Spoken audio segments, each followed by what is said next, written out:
My name's Martin Green. I'm a director of Greens Motors Limited. Well, we are authorised repairers for Jaguar and Land Rover. That's the main part of our business. The business was formed in 1846. There were three brothers. They had a shop in Haverfordwest. It just evolved into a motor business today. I'm the fifth generation of the family to be involved in it, and my brother and I run the company.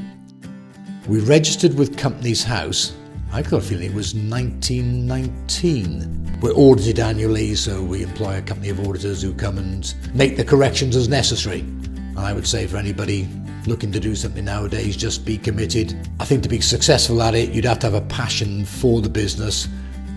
The best part of the job is we've got families who are 5 generations and have dealt with us all over those years. And I like that. And I just love interacting with people, whether that's customers or members of staff.